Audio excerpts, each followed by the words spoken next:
Assalamu alaikum wa rahmatullahi wa barakatuh, mes chers frères et sœurs dans la foi. Aujourd'hui, je vous invite à un voyage pas comme les autres.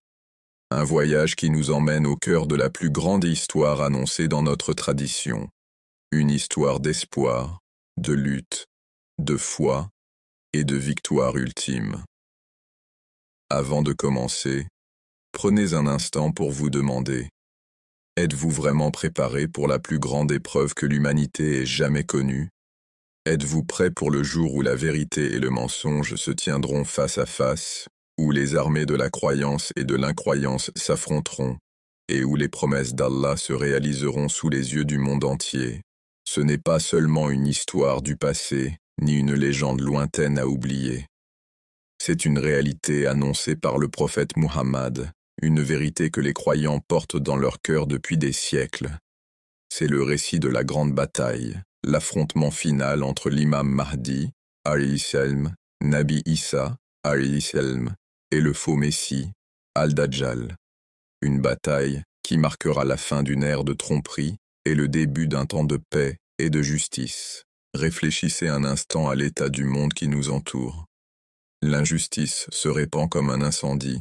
La corruption domine les sociétés, les mensonges se déguisent en vérité, et la vérité est réduite au silence comme si elle n'avait jamais existé.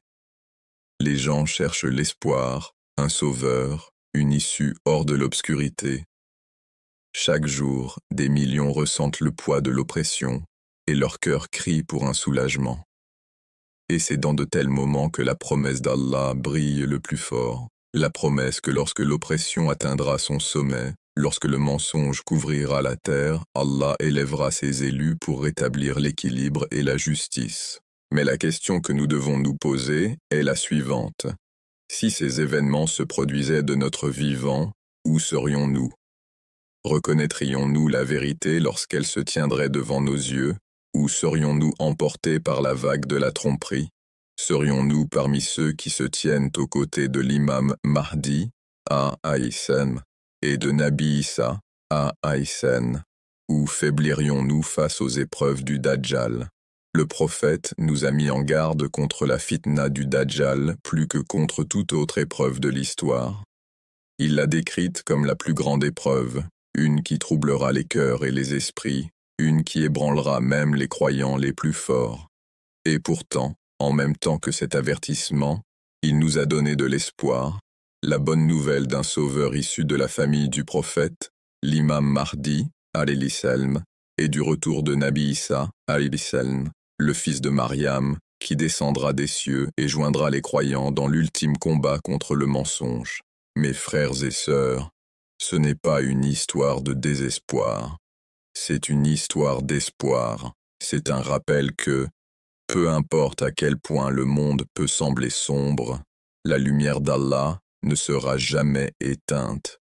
C'est un appel à fortifier nos cœurs, à renouveler notre foi et à nous préparer spirituellement et moralement aux épreuves à venir.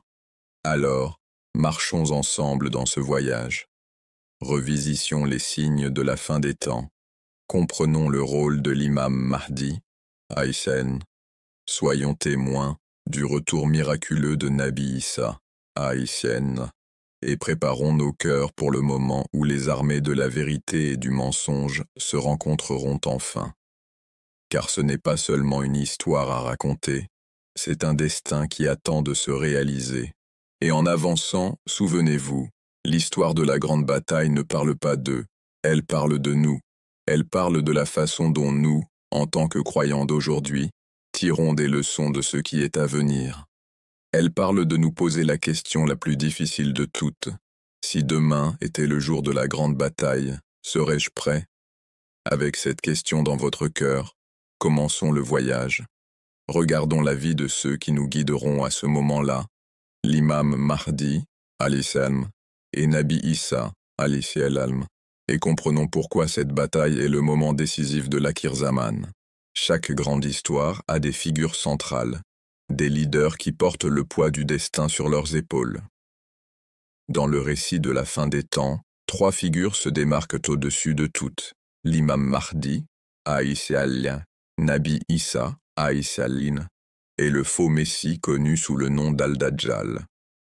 Pour comprendre la grande bataille, nous devons d'abord savoir qui ils sont, pourquoi leurs rôles sont si importants et comment leurs chemins se croisent dans l'affrontement final qui façonnera l'avenir de l'humanité. Commençons par l'imam Mahdi, alayhi salam. Dans la tradition islamique, l'imam Mahdi est décrit comme un descendant du prophète Muhammad, issu de la noble lignée de Fatima, alayhi salam, et de l'imam Ali, alayhi salam. Son titre même, Al-Mahdi, signifie « le bien guidé ». Il est le leader attendu qui apparaîtra à une époque où le monde sera submergé par l'oppression et la corruption. Sa mission ne sera pas d'apporter une nouvelle religion, mais de raviver l'islam dans sa forme la plus pure, de restaurer la justice là où la tyrannie a pris racine, et de guider les gens vers la vérité du message d'Allah. Le prophète nous a dit qu'avant la fin des temps, le monde atteindrait un état où l'injustice et l'égarement deviendraient écrasants. C'est dans une telle obscurité que l'imam Mahdi, Hashem, se lèvera, non pas comme un roi avide de pouvoir, mais comme un serviteur d'Allah, choisi pour diriger les croyants et les préparer à la plus grande épreuve de toutes, l'apparition du faux Messie. Il ne travaillera pas seul, et son rôle ne sera pas exempt de lutte. Il fera face à l'opposition, aux épreuves et aux défis, mais sa fermeté posera les fondations de la victoire ultime des croyants. Puis, il y a Nabi Issa, alayhi salam, le fils de Mariam. Sa vie est l'une des plus remarquables de l'histoire humaine. Il est né sans père, a parlé en tant que nourrisson, a guéri les aveugles et les lépreux, et a même ressuscité les morts par la permission d'Allah. Mais sa mission ne se limitait pas aux miracles. Elle consistait à rappeler aux gens l'adoration du Dieu unique. Son histoire ne s'est pas terminée avec la crucifixion, comme certains le prétendent. Au contraire, Allah l'a élevé, et le Coran est clair, il n'a pas été tué ni crucifié. Au lieu de cela, il a été protégé, et son retour a été promis comme un signe de l'heure. À la fin des temps, Nabi Issa, Alician, descendra à nouveau, non pas pour apporter un nouveau message, mais pour affirmer la vérité de l'islam et pour s'allier à l'imam Mahdi, alayhi salam, afin de guider les croyants. Son rôle est crucial, car c'est lui qui affrontera et vaincra Dajjal. Le prophète a décrit comment Isa, Aïsène, descendra près du minaret blanc de Damas, posant ses mains sur les épaules de deux anges. Quand les croyants le verront, leurs cœurs seront remplis d'espoir, car celui qu'ils ont attendu pendant des siècles se tiendra de nouveau parmi eux. Et puis, il y a Al-Dajjal, le faux Messie, le plus grand trompeur. Le prophète nous a avertis à maintes reprises à son sujet, au point qu'il a dit que chaque prophète avant lui avait averti son peuple de l'épreuve du Dajjal. Pourquoi? Parce que la tromperie du Dajjal ne sera pas une épreuve ordinaire. Il viendra avec des pouvoirs qui stupéfieront l'humanité. Il prétendra à la divinité, il trompera les faibles de cœur, et il répandra le mensonge à travers le monde. Imaginez un homme capable d'accomplir des miracles, de contrôler les ressources, de faire paraître le paradis comme l'enfer et l'enfer comme le paradis. Pour beaucoup, il apparaîtra comme un sauveur, mais en vérité, il sera l'incarnation du mensonge. Le prophète nous a même enseigné à chercher refuge auprès d'Allah contre les épreuves du Dajjal dans chaque prière, nous montrant ainsi à quel point cette épreuve sera sévère. Il parcourra la terre rapidement, répandant la corruption, rassemblant des partisans et créant un empire fondé sur des mensonges. Sa montée en puissance sera une période de confusion immense, de peur et de difficulté. Mais à mesure que les ténèbres se répandront, la lumière de la promesse d'Allah brillera. L'imam Mahdi, Aïssam, se tiendra fermement avec les croyants pour les guider, et le retour tant attendu de Nabi Issa, alayhi salam, complétera le tableau. Pourquoi cette bataille est-elle décrite comme l'affrontement final? Parce qu'il ne s'agit pas seulement d'un choc d'armée, c'est la lutte ultime entre la vérité et le mensonge. Tout au long de l'histoire, la vérité a combattu le mensonge sous différentes formes. Les prophètes se sont dressés contre les tyrans, les croyants ont affronté les oppresseurs, et la vérité a été défendue contre les mensonges. Mais l'affrontement entre l'imam Mahdi, al-Yassen, Nabi Issa, al-Yaln, et Dajjal est l'apogée de cette lutte. C'est le moment où les masques de la tromperie seront arrachés, où le plus grand menteur fera face à la vérité, et où la promesse d'Allah sera accomplie devant tous. Cette bataille ne déterminera pas seulement le sort de ceux qui seront présents. Elle résonnera à travers l'histoire comme le signe que le mensonge, peu importe sa puissance apparente, tombera toujours devant la vérité d'Allah. Elle rappellera aux croyants de toutes les époques que la foi et la patience sont plus fortes que la tromperie et la tyrannie. Elle apportera la clôture à des siècles d'épreuves et ouvrira la voie à une ère de paix et de justice sous la guidance divine. Mes frères et sœurs, la grande bataille n'est pas seulement une histoire à raconter, c'est une réalité sur laquelle réfléchir. Son importance réside non seulement dans la destruction du Dajjal, mais dans l'unité des croyants sous l'imam Mahdi, al-Islam, et Nabi Issa, al-Islam.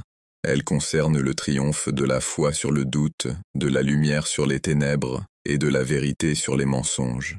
Mais avant de parler du champ de bataille, avant d'être témoin de la descente de Nabi Issa, al-Islam, et de la défaite du Dajjal, nous devons d'abord comprendre la scène sur laquelle se déroulera cet affrontement.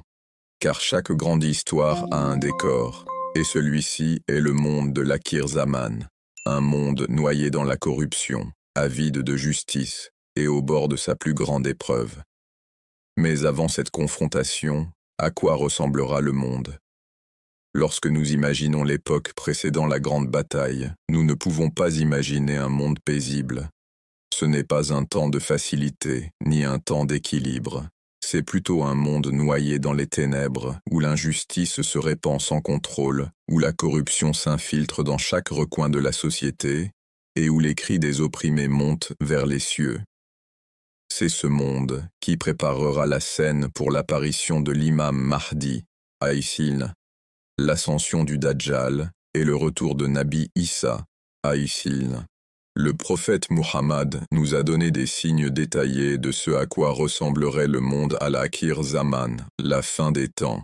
Il nous a parlé d'une époque où la moralité s'effondrerait, où la vérité serait réduite au silence, et où les gens abandonneraient la guidance d'Allah pour les tentations de ce bas monde.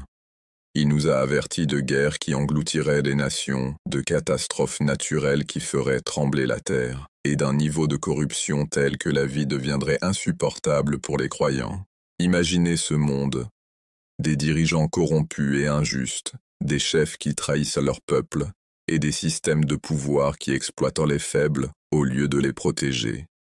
La richesse est accaparée par quelques-uns, tandis que des millions souffrent de la faim et de la pauvreté. Les mensonges sont promus comme vérité, et la vérité est rejetée comme mensonge. Ceux qui défendent la justice sont moqués, réduits au silence ou opprimés, tandis que ceux qui propagent l'immoralité sont célébrés. Le prophète a décrit comment les fitans, épreuves et tribulations, viendraient comme des vagues, l'une après l'autre, chacune plus sévère que la précédente. Les familles seraient déchirées par des disputes, les voisins ne se feraient plus confiance, et la cupidité dominerait les cœurs. Il y aurait des guerres si intenses qu'aucun coin du monde ne serait épargné. Des nations se dresseraient les unes contre les autres, versant le sang au nom du pouvoir, tandis que des vies innocentes seraient perdues dans le chaos. Dans un tel monde, les cœurs des croyants trembleraient. Beaucoup se sentiraient perdus, incapables de trouver la guidance au milieu du flot de mensonges et de tromperies. Leurs yeux scruteraient l'horizon, espérant un guide qui les ramènerait vers la lumière d'Allah. Leur langue répéterait constamment cette prière. « Ô Allah, envoie-nous quelqu'un qui nous guidera, quelqu'un qui nous sortira de ces ténèbres. » Ces prières ne seraient pas de simples murmures de désespoir, elles seraient des cris de détresse, venant du plus profond des cœurs des croyants, alors qu'ils endurent l'une des périodes les plus difficiles de l'histoire. Mais les défis de l'Akhir Zaman ne sont pas seulement externes. Ils frappent aussi à l'intérieur des cœurs des gens. Le prophète a averti que la foi deviendrait si fragile que s'y accrocher serait comme tenir un charbon ardent dans sa main. Les tentations entoureraient les gens de toutes parts, richesse, pouvoir, gloire et désir, les détournant du chemin d'Allah. Certains abandonneraient la prière, d'autres se moqueraient de la religion, et d'autres encore tomberaient dans les pièges de l'hypocrisie. Cette corruption intérieure affaiblirait les communautés, les rendant vulnérables à la tromperie du Dajjal lorsqu'il apparaîtra. Le monde avant la grande bataille est aussi marqué par la division. Au lieu de l'unité entre croyants, il y aura des disputes, du sectarisme et des divisions qui affaibliront l'Oumma. Le prophète nous a averti que la communauté musulmane se fragmenterait en de nombreux groupes et que l'unité deviendrait rare. En de tels temps, les ennemis de la vérité trouveraient l'occasion de se renforcer. Cette désunion deviendrait l'environnement parfait pour que le mensonge se propage, préparant le terrain à l'émergence du plus grand trompeur. Pourtant, malgré le chaos et la corruption, tout espoir n'est pas perdu. Parmi les gens, il y aura encore des croyants sincères dont les cœurs s'accrochent à Allah. Ils tiendront fermement à leur foi avec patience, attendant que les promesses d'Allah se réalisent. Leurs prières monteront vers les cieux, leurs larmes arroseront la terre, et leur foi deviendra l'encre qui les maintiendra stables dans la tempête. Pour eux, l'espérance d'un sauveur, l'imam Mahdi, alayhi salam, attendu, sera comme une lumière au loin, leur donnant la force d'avancer. On nous dit aussi que des catastrophes naturelles secoueront la terre. Des inondations, des tremblements de terre et d'autres calamités rappelleront à l'humanité sa faiblesse. L'arrogance des nations puissantes s'effondrera face à des forces qu'elles ne peuvent contrôler. L'effondrement économique, la famine et la rareté pousseront les gens au désespoir. Dans une telle atmosphère, l'humanité sera mûre pour l'apparition de quelqu'un prétendant avoir toutes les réponses. Et c'est pourquoi l'ascension du Dajjal sera une épreuve si redoutable. Il exploitera ce désespoir, l'utilisant pour tromper les masses et les rallier à lui. Mais en même temps, l'ardent désir des croyants pour la vérité et la justice les préparera à reconnaître et à soutenir le véritable guide choisi par Allah. Le prophète a décrit l'Akhir Zaman comme une époque où la connaissance disparaîtrait, non pas en effaçant les livres, mais par la mort des savants. L'ignorance se répandrait, les gens confieraient le leadership aux indignes, et l'injustice deviendrait normale. Dans de tels temps, la vérité semblerait étrangère à la société. C'est pourquoi les croyants s'accrocheraient à la promesse du Mahdi, quelqu'un qui non seulement rétablira la justice, mais apportera aussi la clarté et la lumière dans le monde. C'est dans ces ténèbres, dans ce tumulte, que le monde criera pour un guide. Les gens seront épuisés par les guerres, brisés par la corruption et désespérés de recevoir une direction. Le monde semblera s'effondrer sous le poids de sa propre injustice. Et c'est précisément lorsque le désespoir atteindra son apogée, lorsque les prières des croyants seront les plus intenses, que la promesse d'Allah commencera à se réaliser. Parmi les gens, un homme se lèvera. Pas un roi, pas un tyran, pas un homme de richesse et de pouvoir, mais un humble serviteur d'Allah issu de la noble lignée du prophète. Son apparition ne sera pas empreinte d'arrogance mais de guidance. Il ne revendiquera pas une fausse divinité, mais appellera les gens à revenir à l'adoration du Dieu unique. Son rôle ne sera pas de créer une nouvelle religion, mais de revivifier l'islam dans sa pureté. Et son nom sera Imam Mahdi, alayhi salam. Et alors surgira une figure que les croyants ont attendue pendant des siècles, une figure connue sous le nom d'Imam Mahdi, alayhi salam. Au milieu du désespoir, lorsque le monde est noyé dans l'injustice et que les croyants crient pour un sauveur, la promesse d'Allah commence à se réaliser. L'apparition de l'imam Mahdi, alayhi salam, n'est pas soudaine dans le sens où les gens l'attendraient, mais soudaine dans le sens où l'humanité sera au bord de l'effondrement. Et alors, parmi des gens ordinaires, surgira un leader qui n'était pas connu pour rechercher le pouvoir ou la gloire. Il sera un descendant du prophète Muhammad, issu de la noble lignée de Fatima, alayhi salam, et son nom sera Muhammad ibn Abdullah. mais il ne se lèvera pas de lui-même pour s'annoncer au monde. En réalité, au début, il sera réticent. Ce sera un homme d'humilité, non d'ambition. Le prophète nous a dit que les gens le reconnaîtront et qu'ils le forceront presque à accepter le leadership. Il recevra le serment d'allégeance à la Kaaba, entre l'angle de la pierre noire et la station d'Ibrahim, après une certaine résistance de sa part. Il n'acceptera pas cette responsabilité par désir de statut, mais parce qu'Allah l'a choisi pour ce rôle. Au départ, les gens n'y croiront pas. Comment un seul homme peut-il changer le cours de l'histoire? Comment un seul leader peut-il restaurer la justice dans un monde consumé par la tyrannie? Mais peu à peu, en voyant son caractère, son humilité, sa justice et son dévouement absolu à la guidance d'Allah, les croyants comprendront que ce n'est pas un homme ordinaire. C'est l'imam attendu, le Mahdi, promis à l'Umma, comme une miséricorde dans son heure la plus sombre. Pourtant, son chemin ne sera pas facile. Dans les premiers jours, l'imam Mahdi, Haïtien, fera face à des défis. Tout le monde ne l'acceptera pas immédiatement.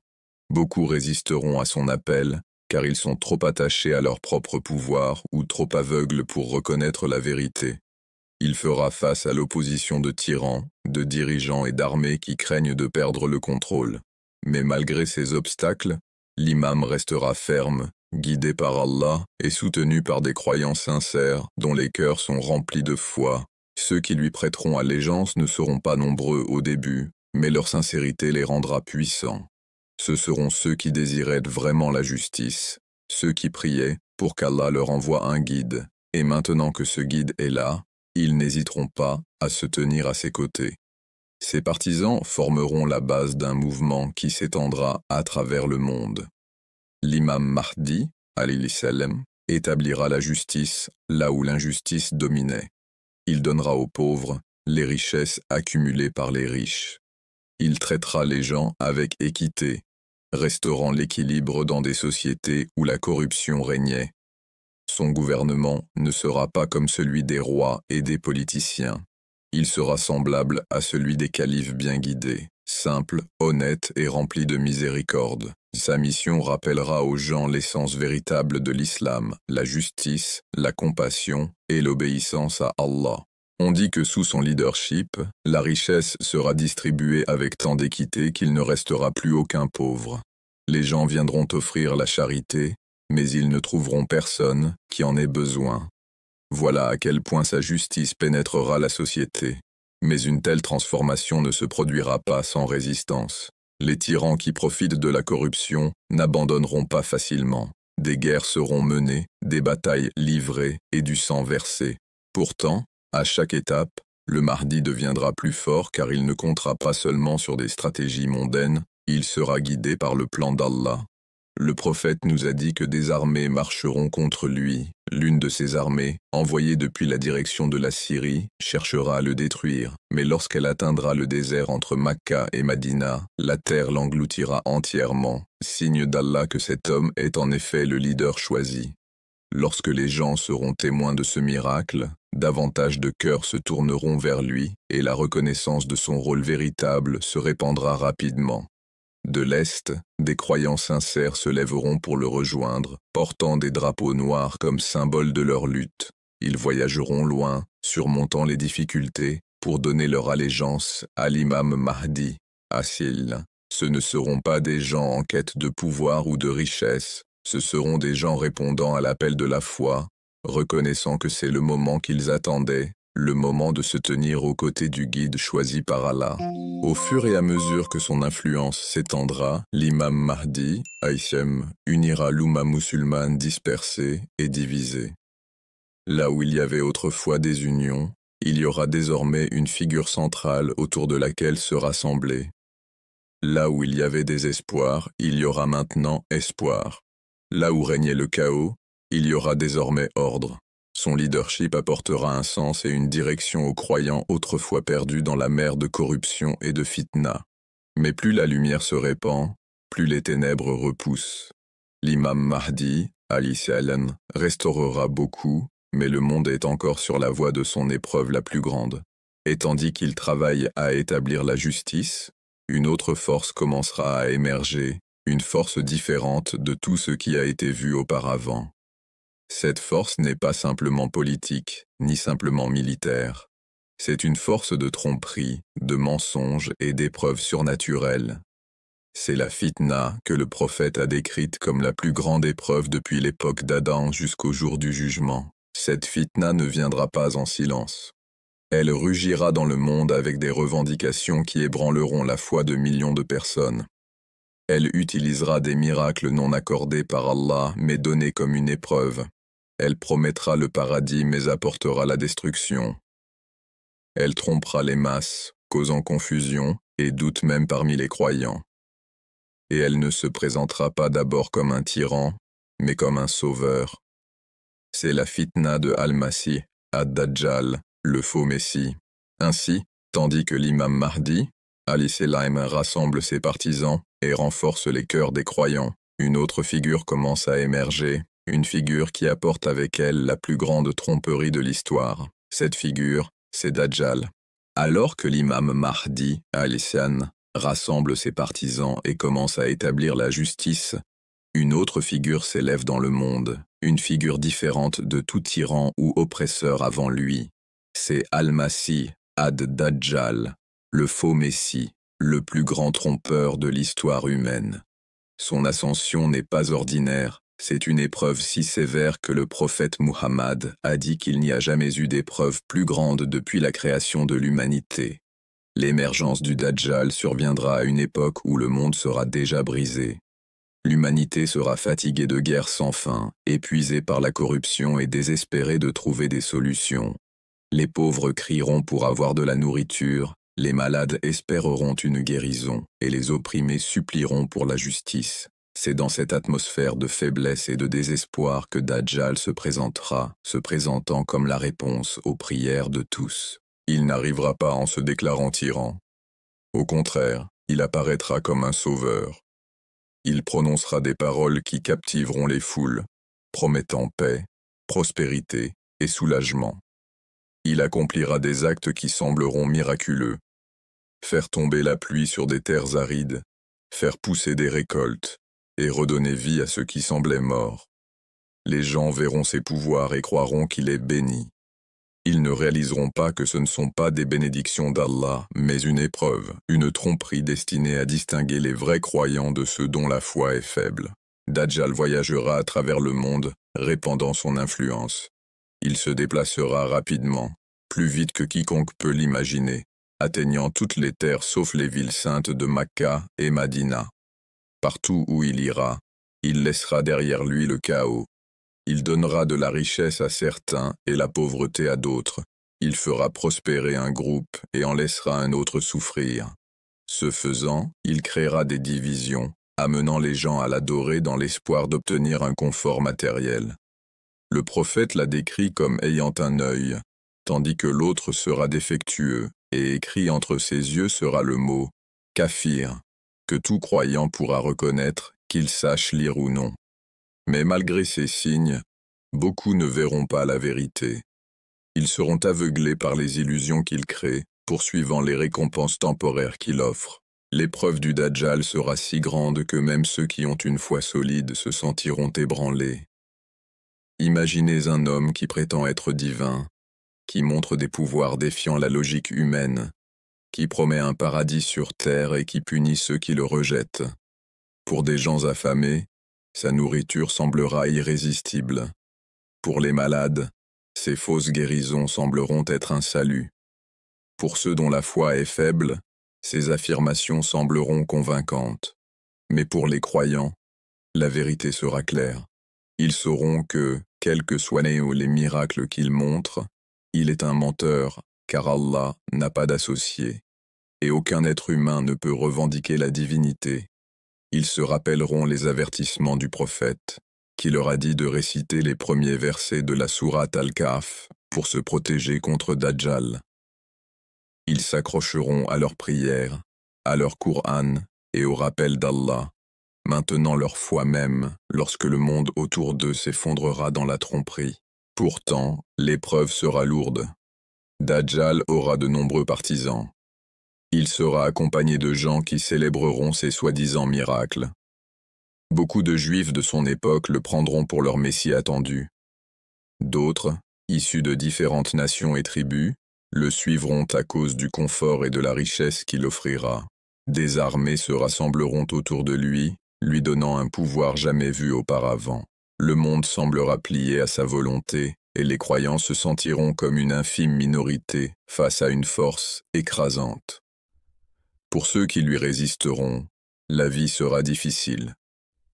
Il les punira, les privera de ressources, et tuera même beaucoup de ceux qui refuseront de le suivre. Pourtant, malgré la douleur, ces croyants resteront fermes, sachant que cette vie est temporaire et que le paradis éternel n'appartient qu'à ceux qui restent loyaux envers Allah.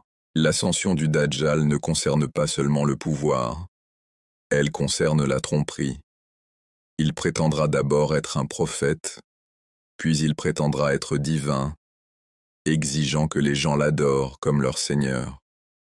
Ceux qui sont aveuglés par le monde tomberont dans son piège, tandis que ceux qui sont guidés par Allah reconnaîtront ses mensonges. Le prophète a averti que les croyants doivent l'éviter, ne pas le confronter directement, car sa tromperie est trop forte. Ils doivent plutôt rester fermes dans leur foi, réciter le Coran et se rappeler que le seul véritable pouvoir appartient à Allah.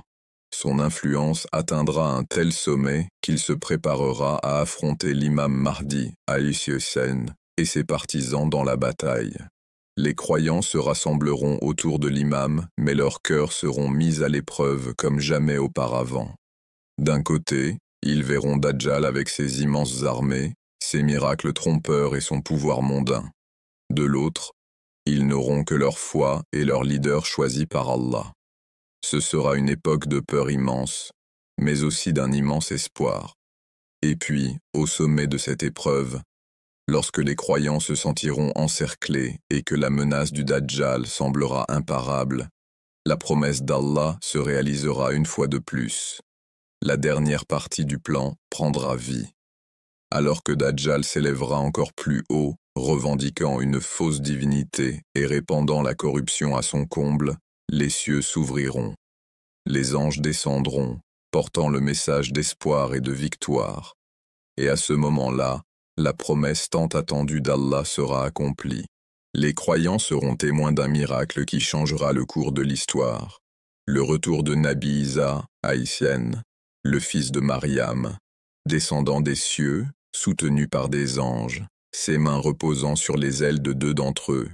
Son visage brillera de vérité, sa présence apportera la paix au cœur des croyants, et sa mission sera d'affronter le plus grand trompeur.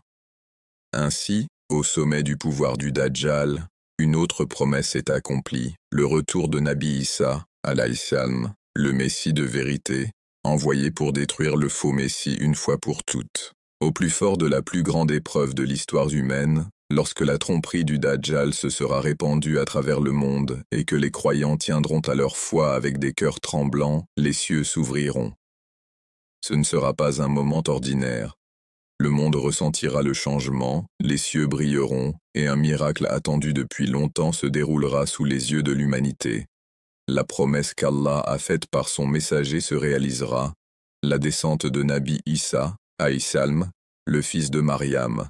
Le prophète a décrit ce moment en détail.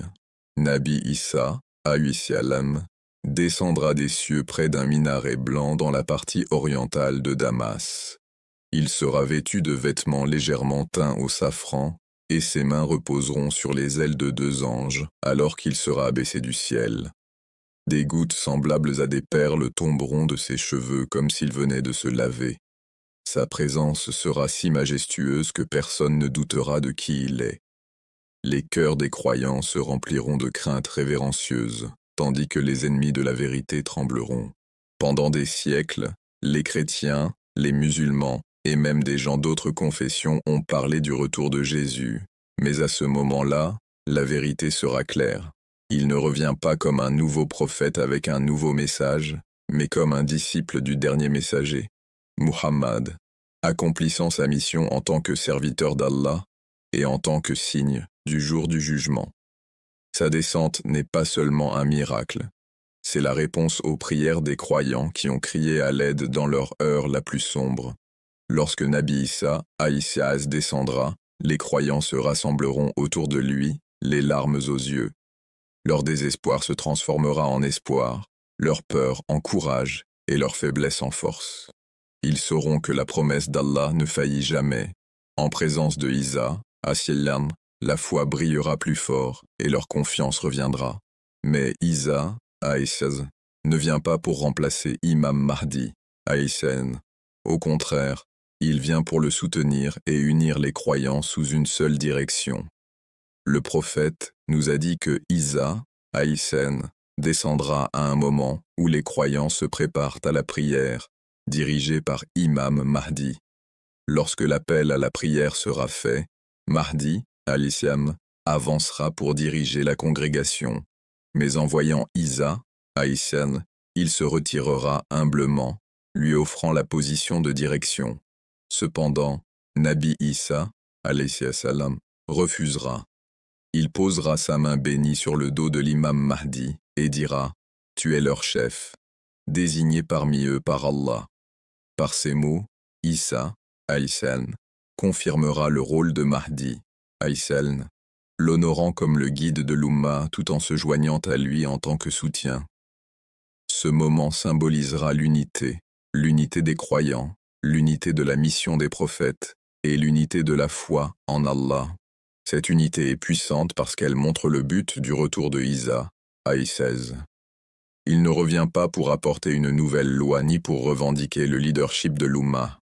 Au contraire, il vient se tenir aux côtés de Mahdi, Aïssaz, montrant au monde que l'islam est le message final et complet, et que tous les prophètes ont apporté la même vérité, l'adoration d'un seul Dieu.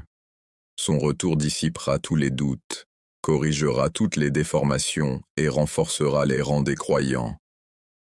Imaginez les émotions des croyants à ce moment-là.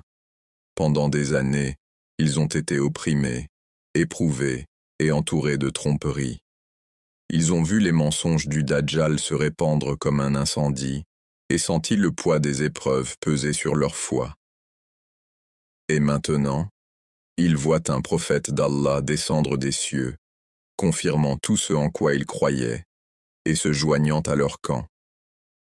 Leurs larmes ne seront pas seulement de joie, mais aussi de soulagement, de gratitude et de force renouvelée. La présence de Isa, AS, inspirera la peur dans le cœur du Dajjal. Malgré toute sa tromperie et ses fausses revendications, Dajjal ne peut résister à la vérité. Il sait que Isa, ASS, est le vrai Messie, celui choisi par Allah. Au moment où Isa descend, le pouvoir du Dajjal commencera à s'effondrer. Ces mensonges ne peuvent pas résister à la présence de la vérité. Ceux qui l'ont suivi aveuglément ressentiront le doute s'installer dans leur cœur, tandis que ceux qui lui ont résisté sentiront la victoire approcher. Ensemble, Imam Mahdi, alayhi-salam, et Nabi Isa, alayhi-salam, prépareront les croyants pour la confrontation finale. Des armées seront rassemblées, des stratégies seront établies, mais la plus grande arme sera la foi elle-même. Ce n'est pas seulement une bataille d'épée et de bouclier, c'est une bataille de la vérité contre le mensonge, de la guidance contre la tromperie et de la lumière contre les ténèbres.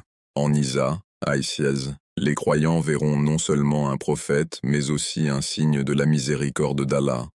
Son retour prouve qu'Allah n'abandonne jamais ses serviteurs, peu importe la gravité des épreuves. Cela prouve que la patience dans la foi est toujours récompensée et que les promesses d'Allah sont toujours accomplies. Les croyants se rappelleront que leur lutte n'est pas vaine et que la victoire ultime appartient à ceux qui restent fermes. L'unité entre Mahdi, Aïssen, et Isa, Aïssen, enverra également un message puissant au monde. Elle montrera que le leadership en islam n'est pas basé sur l'ego personnel ou le pouvoir terrestre, mais sur l'humilité et la soumission à la volonté d'Allah. Mahdi, alayhi-salam, se retire par respect, Isa, Aïssian, avance en soutien, et ensemble ils se tiennent côte à côte pour Allah. C'est le modèle de vrai leadership dont le monde a désespérément besoin. Leur rencontre ne sera pas seulement un geste symbolique, elle sera le tournant de l'histoire. Les croyants, autrefois dispersés et faibles, seront désormais unis sous deux dirigeants guidés par Allah. Le faux Messie, qui prétendait être Dieu, fera maintenant face au vrai Messie, le serviteur d'Allah, et les armées de la tromperie feront face aux armées de la vérité. L'attente grandira. Les croyants sauront que la fin du Dajjal est proche. Ils marcheront avec courage, sachant que Isa, Aïe 16, est venu spécifiquement pour cette mission, affronter et détruire le plus grand trompeur de tous les temps. Leur foi ne vacillera plus, car ils seront guidés non seulement par un imam juste, mais aussi par un prophète d'Allah dont la simple présence est un miracle. Ainsi, la scène sera prête. Les armées s'aligneront, les cœurs des croyants battront avec à la fois peur et espoir, et la tromperie du Dajjal atteindra son point de rupture. Le monde se tiendra au bord de la plus grande confrontation qu'il ait jamais connue. Et viendra alors le moment que tout le monde attendait, la bataille finale contre le Dajjal. Le monde retient son souffle. D'un côté se tient le Dajjal, avec ses immenses armées, sa richesse, sa tromperie et le pouvoir qu'il a utilisé pour égarer des millions. De l'autre côté se tiennent l'imam Mahdi, Ayyan, Nabi Issa, Aïzian, et les croyants qui sont restés fermes à travers la tempête de Fitna. L'air lui-même semble lourd, comme si la terre savait qu'elle est sur le point d'être témoin de la plus grande confrontation entre la vérité et le mensonge. Dans le camp des croyants, les préparatifs commencent. Ils ne forment pas la plus grande armée en nombre, ni la plus puissante en armes, mais ils sont unis par quelque chose de plus grand. La foi en Allah, la confiance en ses promesses et la présence de ses guides choisis. Chaque soldat aiguise son épée, ajuste son armure et murmure des prières silencieuses, sachant que cette bataille n'est pas seulement pour une terre ou pour le pouvoir, elle est pour la défense de la vérité, pour l'honneur de la foi et pour la victoire de la guidance d'Allah. Parmi les croyants, l'atmosphère est remplie à la fois de tension et d'espoir. Certains tremblent à l'idée d'affronter l'immense armée du Dajjal, tandis que d'autres se tiennent droits, leur cœur brûlant de courage. Ils se souviennent des paroles du prophète, qui les a avertis de cette épreuve, mais leur a aussi annoncé la victoire. Ils regardent Isa, Ayas, le prophète descendu des cieux, et Mahdi, Ayas, le chef choisi parmi eux, et ils ressentent de l'assurance. Si Allah leur a envoyé de tels guides, alors son secours est sûrement proche. Le camp résonne de dua. Hommes et femmes lèvent les mains vers le ciel, implorant Allah pour la victoire, le pardon et la protection. Leurs voix s'élèvent ensemble, se mêlant en un chœur d'espoir et de désespoir. Certains récitent des versets du Coran pour trouver la force, tandis que d'autres versent silencieusement des larmes en sujoud, confiant leur peur à celui qui contrôle tous les destins. Les croyants savent que leur force ne vient pas des nombres ou des armes, mais d'Allah, qui accorde la victoire à qui il veut. Pendant ce temps, l'imam Mahdi, alayhi salam, marche parmi son peuple, prononçant des paroles d'encouragement. Il leur rappelle que c'est le moment qu'ils attendaient, le moment pour lequel ils ont enduré des années d'épreuves. Ces paroles sont calmes, mais puissantes, touchant leur cœur comme un feu qui embrase du bois sec. Il leur dit que le paradis les attend, à condition qu'ils restent fermes, et que leur sacrifice aujourd'hui résonnera pour l'éternité. Nabi Issa, alayhi salam, parle aussi, sa voix portant le poids de la prophétie. Il leur rappelle la miséricorde d'Allah, les promesses données à travers tous les prophètes, et la vérité qu'aucun mensonge, aussi puissant soit-il, ne peut durer éternellement. Il leur dit que la tromperie du Dajjal n'est rien comparé à la puissance d'Allah, et que ce jour sera le jour où le mensonge sera brisé. Sa seule présence insuffle du courage, car ils savent qu'il est descendu pour cette raison précise, affronter et détruire le faux Messie. Les croyants se rassemblent en rang, épaule contre épaule, leur cœur battant à l'unisson. Ils regardent l'immense armée du Dajjal s'étendant à perte de vue, et bien que la peur persiste, elle est noyée par la foi. Ils se souviennent des histoires des prophètes passés, de la manière dont de petits groupes de croyants ont tenu tête à de puissantes nations, et ont triomphé parce qu'Allah était avec eux. Ils savent que cette bataille n'est pas différente. La nuit précédant la bataille est une nuit d'attente agitée. Certains dorment légèrement, rêvant de victoire, tandis que d'autres restent éveillés en adoration, récitant le Coran et faisant dua. Les guides eux-mêmes passent la nuit en prière, cherchant l'aide d'Allah, sachant que l'issue dépend uniquement de lui. Les étoiles brillent au-dessus du champ de bataille, comme si elles observaient en silence, attendant l'aube où le destin se déroulera. Lorsque la première lumière du matin se lève, les croyants se réveillent. L'air est frais, le sol humide de rosée, et l'horizon brille avec la promesse d'un nouveau jour.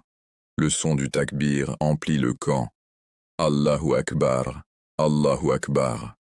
Les mots résonnent à travers la terre, secouant les cœurs des fidèles et glaçant ceux des armées du Dajjal. C'est une déclaration que, quoi qu'il arrive, Allah est plus grand que tout mensonge, toute tromperie et tout pouvoir. Les épées sont levées, les étendards sont hissés, et les cœurs sont affermis. Les croyants savent que ce n'est pas seulement une bataille, c'est le point culminant d'une lutte qui a traversé les siècles, une confrontation annoncée par les prophètes, et une épreuve qui déterminera le destin des nations. Ils prennent position, les yeux fixés sur l'ennemi, la foi brûlant dans leur poitrine. Et puis, le silence de l'attente se brise. Le champ de bataille est silencieux un instant. Un silence si profond qu'il semble que le monde entier retienne son souffle. Le soleil est voilé derrière de lourds nuages, et la terre elle-même paraît trembler d'anticipation. D'un côté de ce vaste champ se tient Al-Dajjal, le faux Messie, avec son armée s'étendant à perte de vue. Ce sont des gens qui se sont livrés à sa tromperie, qui l'ont suivi aveuglément à cause des illusions qu'il créait. Il leur promettait de la nourriture quand ils avaient faim, il leur promettait de la richesse quand ils étaient pauvres, et il leur promettait la sécurité lorsque la peur les entourait. En retour, il exigeait loyauté, adoration et croyance en sa fausse prétention à la divinité. De l'autre côté, lui faisant face avec courage et foi, se tiennent les croyants. Leurs nombres sont plus petits, leurs armes plus simples, mais leurs cœurs sont fermes dans le rappel d'Allah. Ils sont dirigés par l'imam Mahdi, Ali Sayan, le chef attendu de la famille du prophète, qui a déjà enduré des épreuves pour rassembler les justes sous sa bannière. Et par-dessus tout, parmi eux, marche désormais Nabi Issa, Izen, le fils de Mariam, descendu des cieux il n'y a pas longtemps. Sa seule présence suffit à remplir les cœurs des croyants de lumière et d'assurance. Ils connaissent le hadith du prophète, selon lequel Isa ibn Mariam sera celui qui mettra fin à la fitna du Dajjal une fois pour toutes. Les deux armées se font face, et Dajjal élève la voix. Son ton est arrogant, moqueur et empli d'orgueil. Il crie « Regardez-moi, ne suis-je pas celui qui vous apporte la pluie quand vous avez soif? Ne suis-je pas celui qui vous nourrit quand vous avez faim? Ne suis-je pas celui qui donne la vie et la mort ?»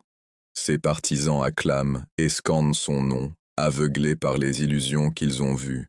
Ils pointent du doigt les croyants et déclarent « Voici vos ennemis, ils me rejettent, ils n'ont mon pouvoir, et ils ne suivent rien d'autre que de vieilles histoires. Écrasez-les, et je ferai de vous les rois de la terre. » Mais les croyants restent calmes, leur langue murmure le rappel d'Allah, et leurs yeux ne sont pas fixés sur Dajjal, mais sur Issa, Hassan, qui se tient droit parmi eux. Son visage brille d'une paix et d'une fermeté inébranlables.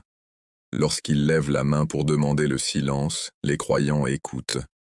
Et dans ce silence, il prononce des paroles qui transpercent le vacarme de la tromperie.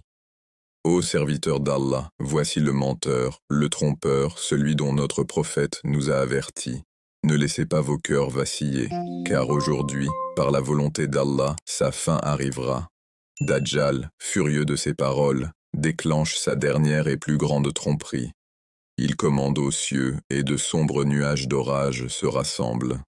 Il pointe vers la terre, et des illusions de rivières d'eau et de montagnes de nourriture apparaissent devant ses partisans. Il fait même surgir l'image de gens sortant des tombes, comme s'il leur avait rendu la vie. Ses adeptes crient plus fort, convaincus plus que jamais qu'il est divin. Mais les croyants voient à travers ces illusions. Ils se souviennent des enseignements du prophète, qui a dit que Dajjal semblera donner vie et mort, mais qu'en réalité, il ne le peut pas. Il n'est rien d'autre qu'un menteur, doté d'un pouvoir limité pour éprouver l'humanité. Pourtant, pour ceux dont la foi est faible, l'épreuve est insupportable. Certains dans la foule commencent à douter. Leurs yeux oscillent entre Isa, Aïsès et Dajjal, partagés entre la foi et la peur. C'est à ce moment précis qu'Isa, Aïsès, s'avance. Son calme fait taire le champ de bataille. Il n'a pas besoin d'armée ni d'armes. Sa force n'est pas dans les nombres, mais dans la vérité qu'il porte. À chaque pas qu'il fait, Dajjal tremble. Car bien qu'il ait trompé le monde, il sait qu'en présence d'Isa ibn Maryam, ses mensonges ne peuvent tenir. Les croyants observent Isa, Aïsès, marcher avec détermination vers Dajjal. Le faux messie commence à paniquer. Sa voix, autrefois si forte et arrogante, tremble désormais de peur. Il ordonne à ses soldats d'attaquer, mais ils hésitent. Certains se retournent et fuient, réalisant que la promesse d'Allah est en train de s'accomplir. Dajjal tente de s'enfuir, traversant rapidement le champ de bataille, mais Issa, Aïsès, le poursuit avec détermination. Le prophète avait annoncé ce moment, que Dajjal fondrait comme du sel dans l'eau quand Isa poserait son regard sur lui et qu'il rencontrerait sa fin aux mains du Messie. Le champ de bataille éclate dans le chaos. Les partisans de Dajjal se dispersent, confus et terrifiés. Certains jettent leurs armes, découvrant la vérité trop tard. D'autres s'accrochent obstinément à leur faux chef, mais même eux ne peuvent nier la peur dans ses yeux. Isa, assez, continue sa poursuite. C'est pas lent mais irrésistible. Les croyants, bien qu'occupés dans leur propre lutte contre l'armée du mensonge, gardent leurs yeux fixés sur cette confrontation. Ils savent que le moment est proche. Dajjal tente son ultime stratagème. Il lève les mains vers le ciel, criant « Je suis votre Dieu, sauvez-moi de cet homme ». Mais les cieux restent silencieux. Aucun orage ne lui répond, aucun faux miracle ne vient à son secours. Son pouvoir est parti, arraché face à la vérité. Il trébuche, courant vers les portes de la terre de Palestine, vers l'endroit connu sous le nom de Lud. Mais Issa, Aïsès, est déjà là, sa présence bloquant le passage.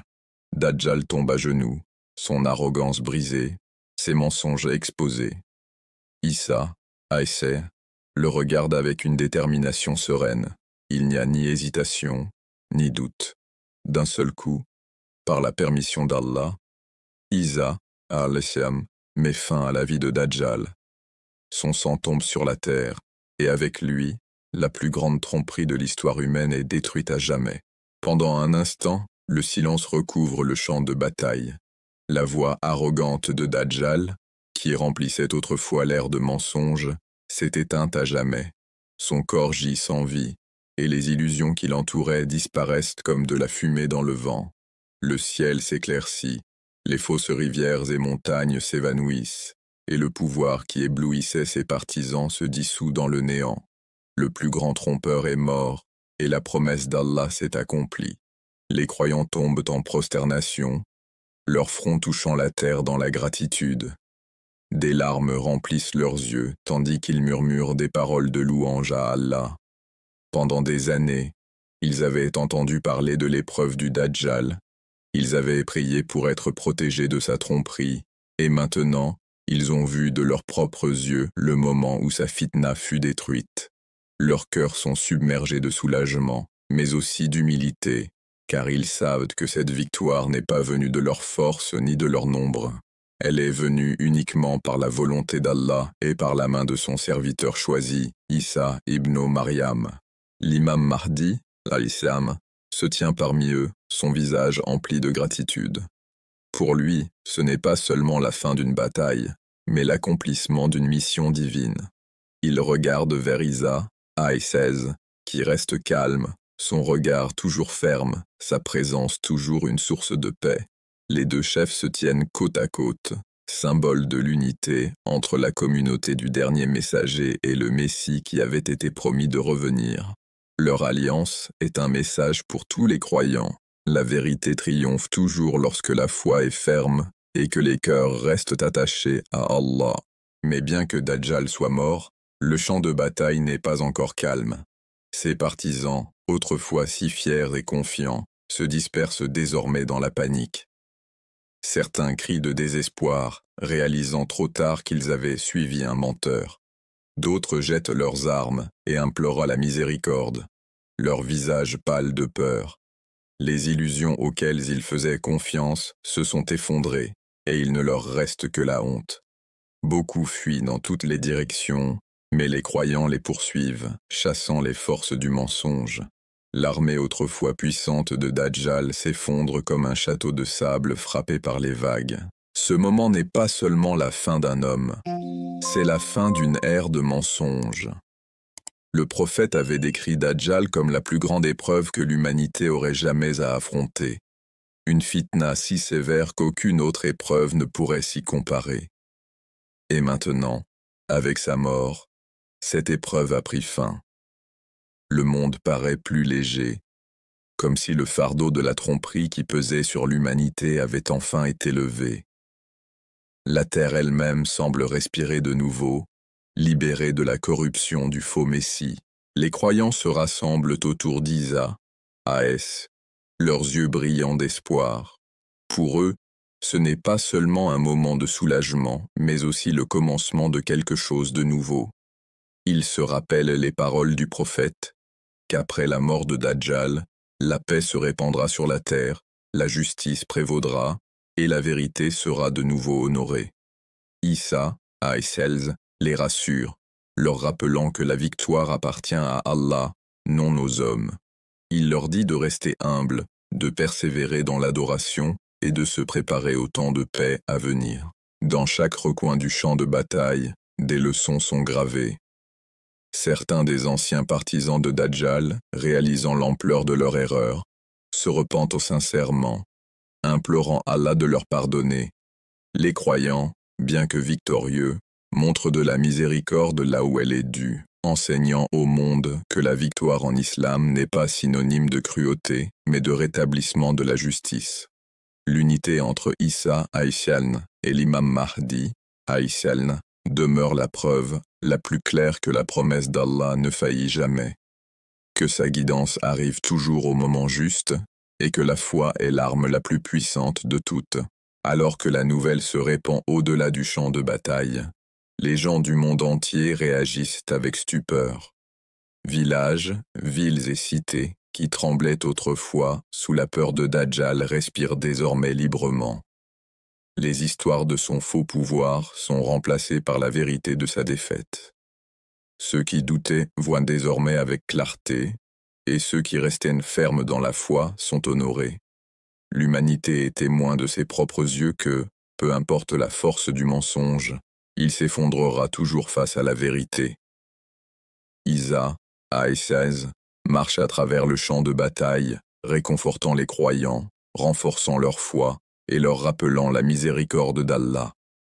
Il leur parle non pas comme une figure lointaine, mais comme un guide, un frère et un serviteur d'Allah. Ces paroles résonnent dans leur cœur. Tenez fermement à votre foi. Ne laissez pas l'orgueil vous envahir. La tromperie est terminée, mais votre épreuve de croyant continue.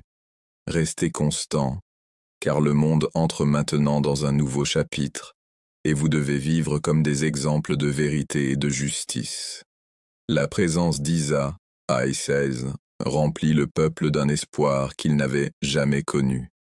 Ils savent que le temps est venu pour la paix, pour la justice et pour que le monde voie ce que signifie vivre sous le règne de la vérité. L'imam Mahdi, Ali-Salm, poursuit son rôle de guide, mais avec Isa, Aïssen, à ses côtés, leur unité crée une force inébranlable. Ensemble, ils symbolisent l'accomplissement de siècles de prophéties, un moment que des générations avaient prié de voir.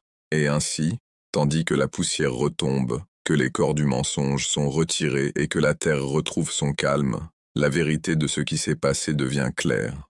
Le plus grand trompeur de l'histoire, le faux Messie qui prétendait être un dieu, qui ébranla la foi de millions et répandit la corruption sur la terre, a été vaincu. Sa fin n'est pas venue par la force du nombre, ni par les armées du monde, mais par la volonté d'Allah et la main de Isa ibn Maryam. Les croyants lèvent une fois de plus leurs mains en prière. Ils remercient Allah pour sa miséricorde, le remercient pour sa protection, et lui demandent de les maintenir fermes dans leur foi. Ils savent que cette victoire n'est pas la fin de leur responsabilité.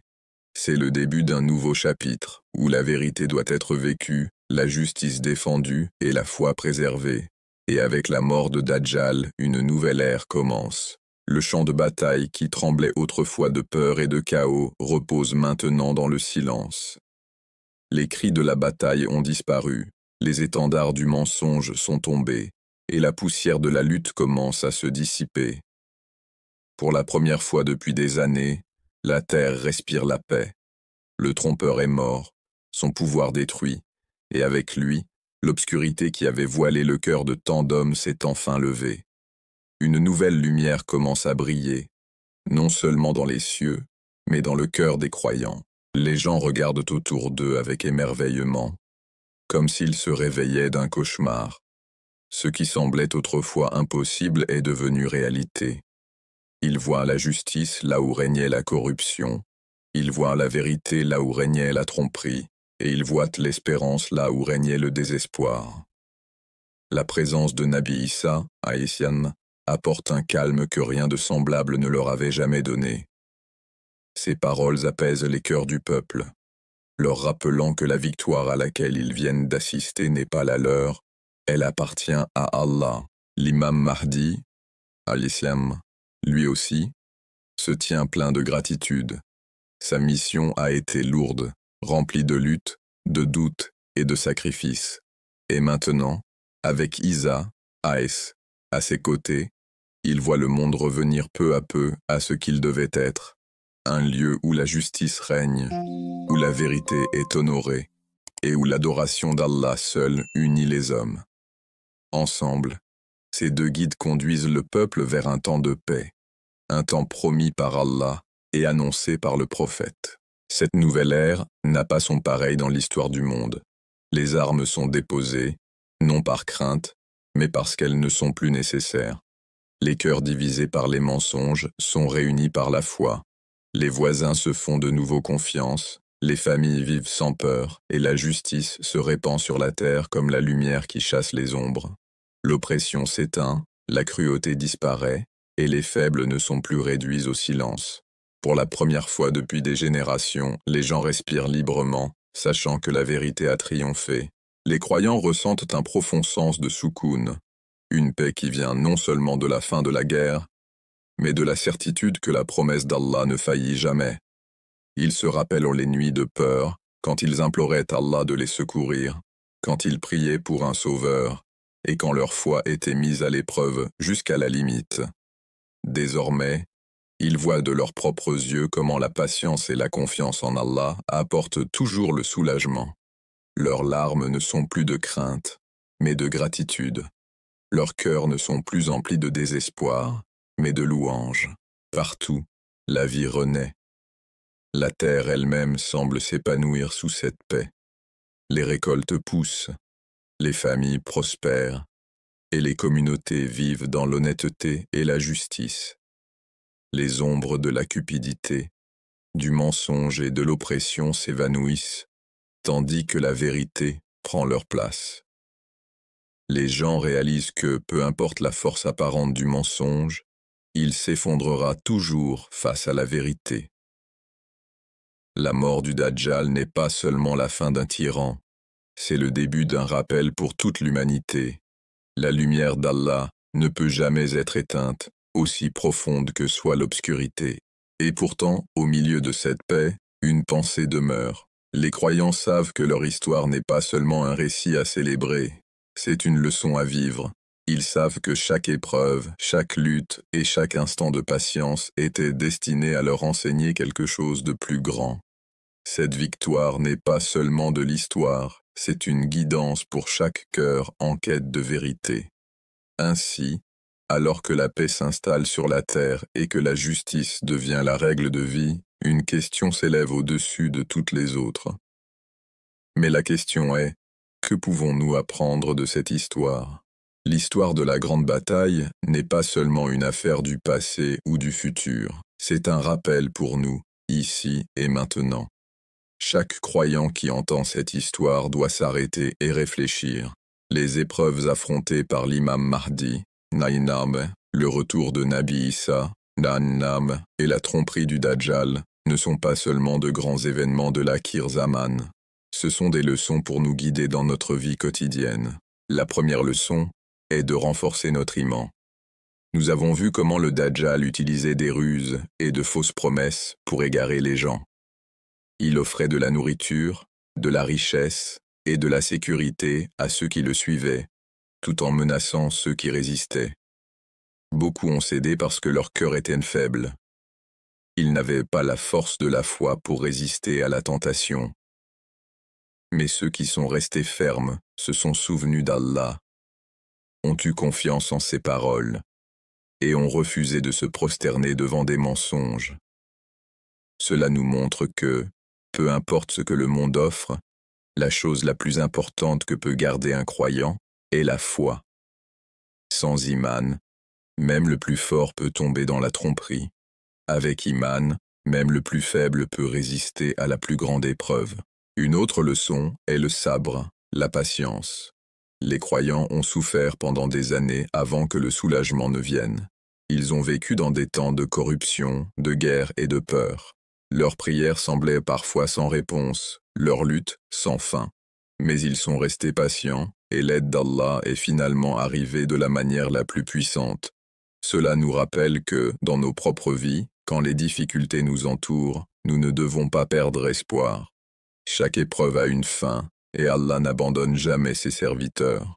La patience n'est pas une faiblesse, c'est une force, la force de continuer quand tout semble lourd. L'unité est une autre leçon clé. L'imam Mahdi, alayhi salam, n'a pas combattu seul. Les croyants étaient avec lui. Et quand Nabi Issa, Aïssaez est arrivé, ils ne se sont pas disputés le leadership, ni divisés. Au contraire, ils se sont unis pour Allah. Cette unité était la raison de leur force. Aujourd'hui, nous voyons comment les divisions affaiblissent l'Ummah. Les disputes, l'orgueil et la jalousie déchirent les croyants. Mais l'histoire de la grande bataille nous enseigne que la victoire ne vient que lorsque nous nous tenons ensemble, épaule contre épaule, sous la bannière de la vérité. Nous devons aussi apprendre à éviter la fitna. Le Dajjal n'était pas seulement un homme. Il représentait la fitna ultime, la plus grande épreuve de confusion et de tromperie. Mais même avant son apparition, le monde était déjà rempli de petites épreuves, injustice, cupidité, mensonges et corruption. Aujourd'hui, nous faisons face à nos propres fitans sous différentes formes. Faux dirigeants, idéologies trompeuses, tentations qui nous éloignent de notre foi. La leçon est claire. Si nous ne pouvons pas résister aux petites fitans aujourd'hui, comment résisterons-nous à la grande demain ? Nous devons entraîner nos cœurs à reconnaître la vérité du mensonge, afin que, lorsque les épreuves s'amplifient, nous soyons prêts. Cette histoire nous enseigne aussi à avoir confiance en la promesse d'Allah. Des générations de croyants se demandaient quand viendrait le Mahdi, quand Isa reviendrait, et comment le Dajjal serait vaincu. Certains doutaient, certains se lassaient, mais la promesse a toujours été vraie. Allah ne brise jamais sa parole. Dans nos vies, nous pouvons parfois sentir que la justice tarde, ou que le monde s'enfonce dans les ténèbres. Mais cette histoire nous montre que le soulagement arrive toujours, même s'il semble lointain. Notre devoir est de rester ferme et de faire confiance à celui qui contrôle toutes choses. Enfin, l'histoire nous enseigne l'humilité. La victoire sur le Dajjal n'est pas venue de la force des croyants, ni de leurs armes ou de leur nombre. Elle est venue par la volonté d'Allah, à travers ses serviteurs choisis. Cela signifie que, peu importe la force que nous ressentons, ou le nombre de réussites que nous obtenons, tout vient uniquement d'Allah. L'orgueil est dangereux, et l'arrogance peut nous aveugler. L'humilité garde nos cœurs purs et nous rappelle que notre force réside seulement dans la soumission à Allah. Toutes ces leçons, iman, patience, unité, éviter la fitna, confiance en Allah et humilité, ne sont pas seulement pour le temps de l'Akhir Zaman. Elles sont pour nous, ici et maintenant. Si nous les vivons aujourd'hui, nous serons prêts pour toutes les épreuves que demain apportera. Et à la fin, la plus grande leçon est l'histoire de l'imam Mahdi, alayhi salam, de Nabi Isa, alayhi salam, et de la défaite du Dajjal, n'est pas seulement un récit du futur. C'est un rappel que la vérité triomphera toujours du mensonge, peu importe la force que peut sembler avoir la tromperie. Nous avons parcouru les signes d'un monde brisé, l'ascension d'un trompeur, les cris des croyants implorant de l'aide, l'apparition du Mahdi, l'arrivée d'Isa et la bataille finale qui a changé l'histoire pour toujours. Chaque partie de cette histoire porte des leçons auxquelles nous pouvons nous accrocher dans notre vie quotidienne. Mais peut-être que la réflexion la plus puissante vient à la fin. Les croyants qui se tenaient aux côtés de l'imam Mahdi, Aïln, n'étaient pas des anges. C'étaient des gens ordinaires, avec des peurs, des faiblesses et des luttes. Pourtant, ils ont choisi de rester fermes. Ils ont pris la décision de sacrifier leur confort, de résister à la tentation, de garder la foi alors que tout semblait sombre. Ils ont prouvé que la victoire ne dépend pas du nombre, mais de la sincérité du cœur. À présent, la question qui résonne pour nous est la suivante. Si l'imam Mahdi, alayhi salam, apparaissait aujourd'hui, serions-nous prêts à rejoindre son armée? Aurions-nous la force de l'imam pour rester à ses côtés? Aurions-nous la patience d'endurer les épreuves pour l'amour d'Allah? Serions-nous assez unis pour mettre de côté l'orgueil et nous tenir épaule contre épaule pour la vérité? Ce n'est pas une question pour demain, c'est une question pour aujourd'hui. Le monde dans lequel nous vivons est déjà rempli de tromperies, de distractions et d'épreuves. Chaque jour, nous faisons face à de petites batailles, entre vérité et mensonge, entre foi et doute, entre obéissance et tentation. Ces petites batailles nous préparent à la plus grande. Si nous pouvons les remporter maintenant, nous pourrons être comptés parmi ceux qui se tiendront aux côtés du Mahdi dans le futur. Alors prenons cette histoire non pas seulement comme une histoire ou une prophétie, mais comme un appel à l'action. Renforce ton iman, tiens-toi fermement au Coran et à la Sunna, protège ton cœur contre la tromperie et continue de prier pour la fermeté. Prie pour l'unité, prie pour la patience, prie pour la guidance. Et par-dessus tout, prie pour qu'au moment venu, Allah nous compte parmi ceux qui se tiennent du côté de la vérité. Ô Allah, garde nos cœurs fermes sur ton chemin. Protège-nous de la fitna du Dajjal. Accorde-nous l'honneur d'être avec l'imam Mahdi, alayhi salam, et Nabi Isa, alayhi salam, dans leur lutte pour la vérité. Et fais de nous ceux qui vivent et meurent avec l'imam, afin que nous te rencontrions avec des cœurs remplis de lumière. Amin.